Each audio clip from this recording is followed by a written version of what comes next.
Guys, mga ka-journey, today gagawa tayo ng isang masarap na recipe. Ito yung tinatawag kong low-carb crispy chicken donut. So, ayan.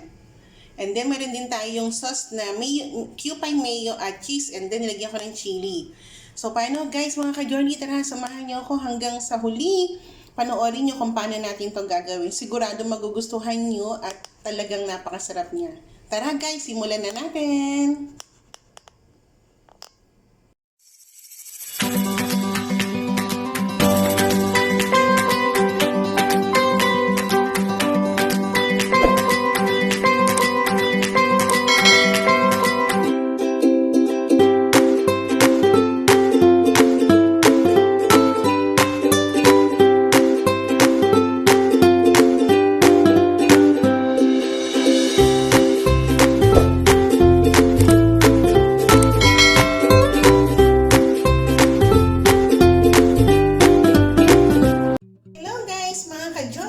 Today, gagawa tayo ng isa rin namang napakasarap na recipe. Ito yung tinatawag kong low-carb crispy chicken donut.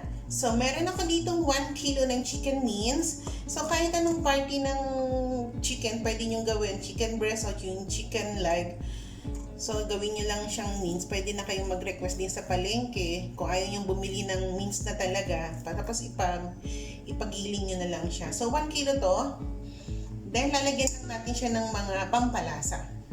Meron ako din yung cumin powder, 1 tablespoon. White pepper. Himalayan salt. Black pepper. Paprika. And garlic powder. Galing malinis ang ating kamay bago tayo magsimulang magmasa. Then, meron ako ditong baking soda, 1 teaspoon. And then, yung ating pork rinds, ito yung chicharong baboy, guys. Dinurog ko lang siya. Mga 5 tablespoon to, guys. And then, maglalagay tayo ng dry parsley. Pwede rin naman na fresh parsley o yung spring onion. Pwede rin naman yung ilagay, guys. Pero ito yung meron dito sa akin. Kaya ito na rin yung pinili ko. Yan, mga 1 tablespoon. And then, sabi ko nga, kailangan malinis ang iyong kamay dahil imamasa natin siya. Imasa natin siya ng mabuti na mag-corporate yung kanyang mga pampalasa. Siguraduhin magugustuhan nyo ito lahat, guys, lalo ng mga kids. Pwede ng pambaon ito. Crispy siya pag pinirito. Kaya lang, kailangan natin itong i-marinate at patigasin sa freezer ng kahit overnight bago natin siya i-prito. Kailangan siya ma-mold mabuti. Yan, imasa lang muna natin siya. So, ayan guys, mga ka-journey, mukhang namasa na natin siya mabuti. So, iset aside lang natin siya ng mga 1 to 2 minutes bago tayo mag-mold. And then, mag-uugas ulit tayo ng kamay. So, ayan guys, gagamit ako ng 1/3 cup na scoop para malaman natin kung ano yung suka niya. Then, maglalagay tayo ng konting oil sa ating kamay para hindi tumikit yung ating bubuin. And then, kuwalan tayo.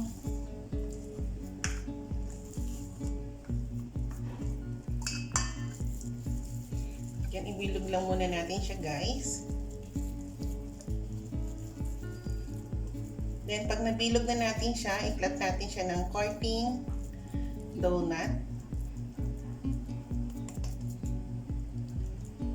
Yan. And then, kuha lang kayo ng kahit anong takip para mabutas lang yung gitna. Ayan, tapos buuin nyo na lang siya ulit, guys. Kaya kailangan talaga dapat ay ma-freezer natin to para hindi siya yan, guys. So, ganyan siya. Then, ilalagay ko lang siya dito sa aking tray. Tapos, ilalagay natin siya sa freezer para tumigas. gawa tayo ulit.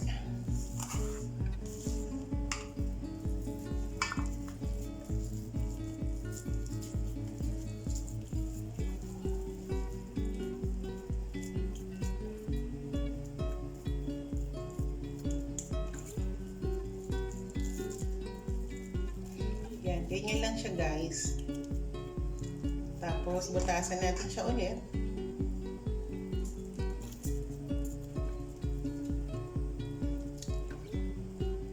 Ayan, tapos i-coating nyo na lang siya ulit guys.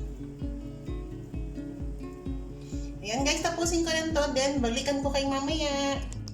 So guys, mga ka-journey, ito na yung ating chicken donut. Na-mold ko na siya. So papatigasin natin to sa freezer. Siguro mga mas maganda overnight.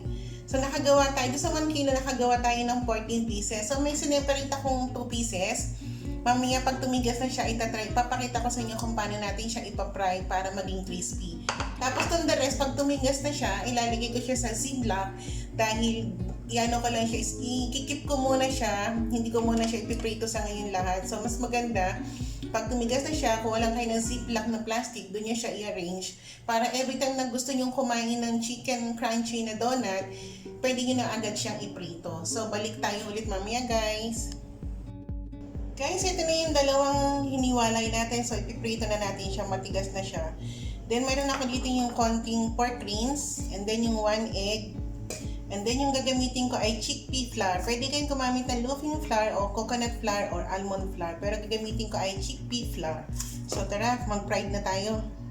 So na natin gagawin. So ito na yung ating chicken donut. Nalagay natin siya sa loafing flour. Coat natin siya. And then lagay natin siya sa egg.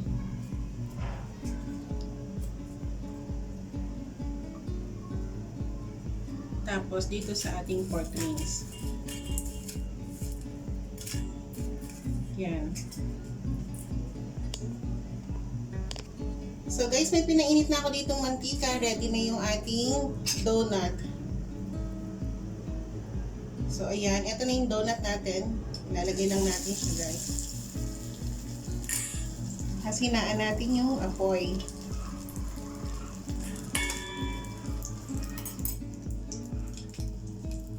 So, bali ang ginagawa ko lang guys, una muna i-coat natin siya dito sa chickpea flour. And then dito sa egg.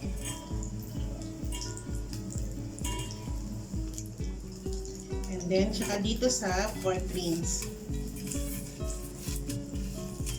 I-coat natin siya lahat.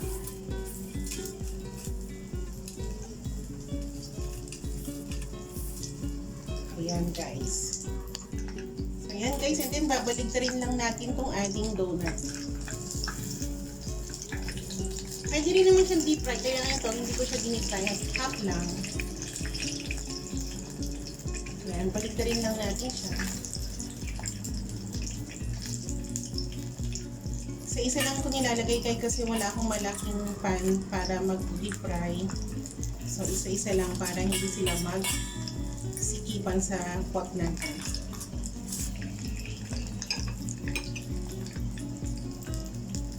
Ayan. Kailangan yung apoy natin ay medyo mahina para hindi mabigla yung ating pagpa-fry. So balikan natin guys. So ayan guys, done na tayo sa ating first fry. So, ang gagawin natin para sa second fry, itotodo natin yung apoy. Painitin natin maigi itong mantika bago natin i-dip ulit yung ating chicken donut. So, balikan natin, tingnan natin mamaya pag medyo kumukulo na yung mantika. So, yan mga ka-journey, kumukulo na yung mantika natin sa init. So, ilagay na natin ulit yung ating unang donut.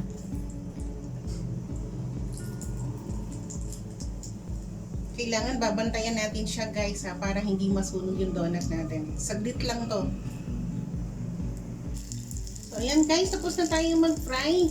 Super crispy na siya. Off na natin yung apoy. Ayan. So diba guys, nakikita niyo yung ating chicken crispy donut. Diba?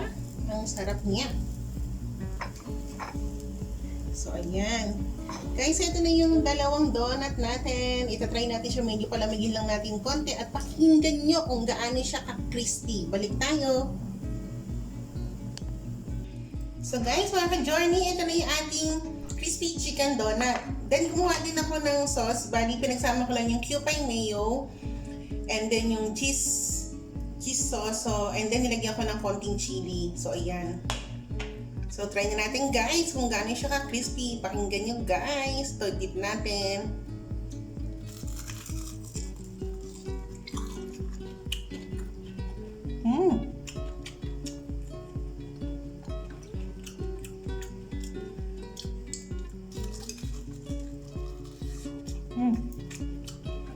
Maging pa.